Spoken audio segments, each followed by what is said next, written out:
प्रस्तावित शक्तीपीठ महामार्गाच्या विरोधात आज कोल्हापूर शहरातील पंचगंगा पुलावर पुणे बेंगळूर राष्ट्रीय महामार्गावर तीव्र चक्काजाम आंदोलन करण्यात आलं।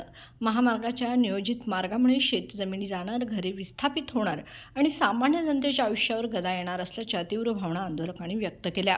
या आंदोलनात महाविकास आघाडीचे अनेक नेते, शेतकरी संघटनांचे प्रतिनिधी, स्थानिक नागरिक आणि सामाजिक कार्यकर्ते मोठ्या संख्येने सहभागी झाले होते। विकासाच्या नावाखाली उद्ध्वस्त करू नका अशा घोषणा देत आंदोलकांनी रस्ता रोखला। पोलीस प्रशासनाने मोठा बंदोबस्त ठेवून परिस्थिती नियंत्रणात ठेवण्याचा प्रयत्न केला। काही आंदोलकांना भावनावश होऊन अश्रू अनावर झाले। शांततेत आंदोलन पार पडले असले तरी स्थानिकांचा विरोध अधिक तीव्र होण्याची शक्यता आहे। शक्तीपीठच्या निवडणुकीच्या वेळी रद्द होणार म्हणून सांगितलेला, मात्र आता ते होणारच म्हणतात।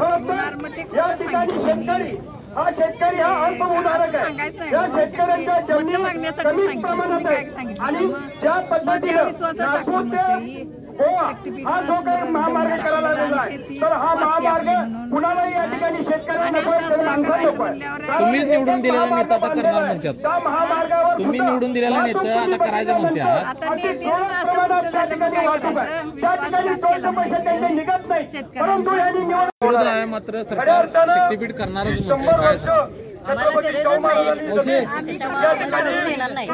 आमची लहान मुलं आहेत, आम्ही त्याच्यावर शेतीवर सगळे केलेलं आहे, त्याच्यामुळे आम्हाला गरज नाही।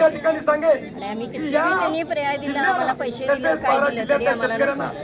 अजून सुद्धा मोठ्या आंदोलनामध्ये सांगितलं तरी सुद्धा आमची तयारी आहे आणि आम्ही सगळी सुद्धा यायला तयार आहे। आम्हाला त्याची गरज नाही। आणि आम्ही मात्र या जिल्ह्यातले तमाम शेतकरी, त्याचबरोबर पूरग्रस्त बाधित गावातले सर्व शेतकरी हा रस्ता केल्याशिवाय राहणार नाही आणि हे करण्यासाठी आम्ही सर्वजण कटिबद्ध आहोत। एवढंच या ठिकाणी शक्तीपीठ करणार म्हणते, काय सांगा? सरकारचं हे दादागिरी प्रत्येक बाबतीत सरकारचं सत्ता हस्तगत करायचं, आमदार फोडून यायचं, खासदार फोडून यायचे आणि हे जनतेवर लादायचं काम चालू आहे। शेतकरी ह्या शेतकऱ्याचं नामोनिशाण भेटणार आहे। आमचं गाव कोथळी, आता कोल्हापूर जिल्ह्यामध्ये कोथळी गावात शक्तीपीठ मार्ग चालू होणार आहे। आमच्या त्या कोथळीमध्ये वारणा आणि कृष्णा दोन नदी आहेत, तिथं संगम आहे आणि आत्ताच आम्हाला त्या संगमामुळे एवढं आमचं गाव पूर्ण पाण्यामध्ये जात आहे आणि जर हे मार्ग झाला तर आजूबाजूचे शेतकरी ते जिवंत राहू शकणार नाहीत आणि हे शक्तिमार्ग काही जरी झालं आम्ही होऊ देणार नाही। शेवटी आम्ही आत्मदहन करू एवढं सरकारला सांगतो। शेतकऱ्यांच्या बऱ्याच शेतकऱ्यांचं म्हणजे 50% शेतकऱ्यांचं नियोजन नसते पैशाचं। जर समजा हे पैसे आले शेती, तर ठराविक लोक शेती घेतील दुसरीकडं, पण बऱ्याच लोकांना ते जमणार नाही आणि त्यांची मुलं ती पैशाचा विनियोग करू शकणार नाहीत। ही पिढी बर्बाद होईल, व्यसनी होतील। आमची शेती जाणार आहे म्हटल्यानंतर आम्हाला देवधर्म घेऊन काय करायचं? पहिला शेती महत्वाची, शेतीवर आमचा अवलंबून आहे। रडू नकोस, ही लढाईची वेळ आहे, ही लढाईची वेळ आहे, काय सांगा? हो, आज अशी परिस्थिती आहे की आमच्या मुलांना मुली कोण दिन झाल्या आणि हाही शेती काढून घेतला तर पुढे काय होणार आहे याचा विचार करायला पाहिजे नाही सरकारनं। पण सरकार विचार करायला पाहिजे, शक्ती महापेट रद्द झालाच पाहिजे। आमची हीच विनंती आहे सरकार। तुमची किती शेती करायची आणि ती शक्तीपीठात जाते। बरं, तुमच्या उत्पन्नाचा सोर्स काय? कुटुंब कशा गुजराण करते? शेतीवरच, दुसरं काय नाही आणि ती सगळी शक्तीपीठला जाणार आहे। वारकरी संप्रदाय आहे, एक महिनाभर आता चालत चाललेत। ह्याच्यापूर्वी देखील तो चालत चालता शक्तीपीठ पाहिजे होतं काय? शक्तीपीठ नसताना देखील तो चालत जातोय का? तुम्ही गोंडस नाव शक्तीपीठचं देतासा आणि शेतकऱ्याच्या जमिनी काढून घेते त्याच्या भावनाशी खेळायला।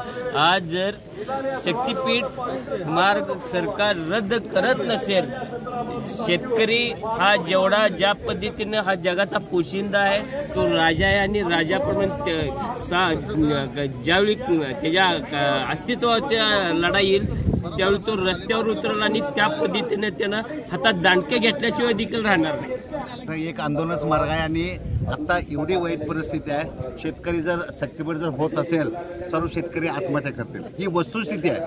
आमची काळी आईच तुम्ही काढून घ्यायला लागलाय।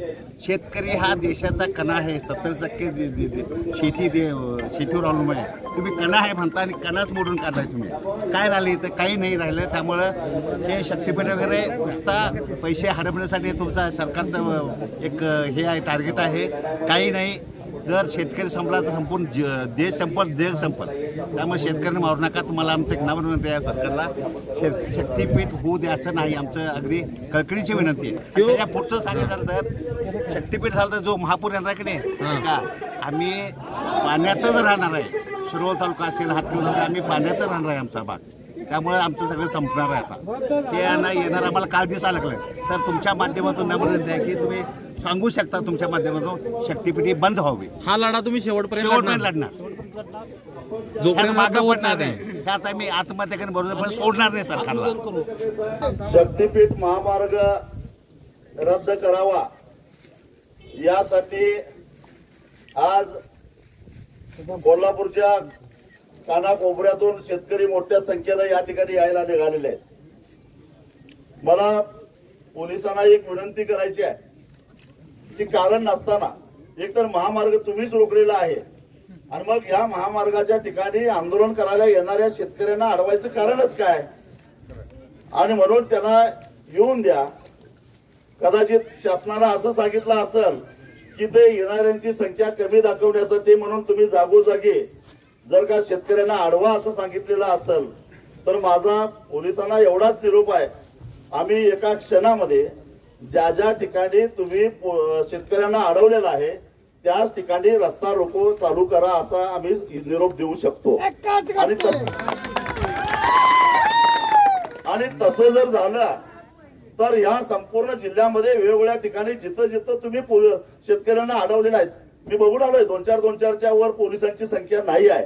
मग हे सगळं आंदोलन हाताळण्या एवढं पोलीस बळ तुमच्याकडे नाही आहे. बरंचसं पोलीस बळ पंढरपूरला गेले आम्हालाही माहिती आहे. आणि विनाकारण का तुमचं काम अवघड करून घ्यायला लागलाय. माझं म्हणणं आहे आंदोलन स्थळावर शेतकऱ्यांना येऊन द्या, आम्हाला आमचं म्हणणं मांडून द्या. आजचं आंदोलन हे लाक्षणिक आंदोलन आहे. 2 वर्षापूर्वी केलं तसं बेमुदत महामार्ग रोको आम्ही काय केलेला नाही आहे. तेव्हा इथं येण्यासाठी तुम्ही रोखणार असाल तर हाही आमचा विचार बदलल्याशिवाय राहणार नाही, हे लक्षात ठेवा. आणि पावसाची पर्वा न करता एवढ्या मोठ्या संख्येनं या ठिकाणी शेतकरी आलेले आहेत. मी सगळ्यांचं अभिनंदन करतो. या ठिकाणी महामार्गावरच जाऊन आपल्याला आंदोलन करायचं आहे आणि आंदोलन केल्यानंतर पुढे काय करायचं हे ठरवू. परंतु मी तुम्हाला एक सांगतो की हे सरकारच्या वतीनं मुख्यमंत्री वारंवार सांगत होते काय की केवळ सांगली कोल्हापूर जिल्ह्यामध्येच या शक्तीपीठ महामार्गाला विरोध आहे असं नाही आहे. मी येताना सगळे रिपोर्ट घेतलेत. 12च्या 12 जिल्ह्यामध्ये आज शेतकरी रस्त्यावर उतरलेले आहेत, 1-2 नव्हे. आणि म्हणून आणि याला राजकीय आंदोलन ठरवण्याचा प्रयत्न केला गेला. मला मुख्यमंत्र्यांना एवढंच सांगायचं आहे, मुख्यमंत्री साहेब या शक्तीपीठ महामार्गाला विरोध करणाऱ्यांची पत्र कुणी कुणी दिली यांची नावं सांगू काय मी. मला वाटतं की मंत्र्यांच्या पासूनच सुरुवात करतो. हसन मुश्रीफांनी दिलेला आहे, आंबेडकरांनी दिलेला आहे, आव्हाड दिलेला आहे, अशोकराव मानेंनी दिलेला आहे, यड्रावकरांनी दिलेला आहे, सुधीर गाडगिळांनी दिलेला आहे, सुरेश खाडेंनी दिलेले आहे. हे सगळे सरकारमधले बंडखोर आहेत का? हे जर आंदोलन राजकीय असेल तर हे बंडखोर आहेत का? मग म्हणजे शिवसेना एकनाथ शिंदे गट, राष्ट्रवादी अजित पवार गट आणि भारतीय जनता पक्ष देवेंद्र फडणवीस गट सगळ्यांनी या आमदारांनी या आंदोलनाला पाठिंबा दिलेला आहे. त्यामुळे तुम्ही राजकारण आणायचा प्रयत्न करू नका. हे आंदोलन कुठल्या पक्षाचं नाही, कुठल्या संघटनेचं नाही. हे आंदोलन महापूर आणि जमीन जाऊ नये, महापूर येऊ नये आणि जमीन जाऊ नये यासाठी केलेलं जनतेचं आंदोलन आहे, हे लक्षात ठेवा. शेतकरी एकजुटीचा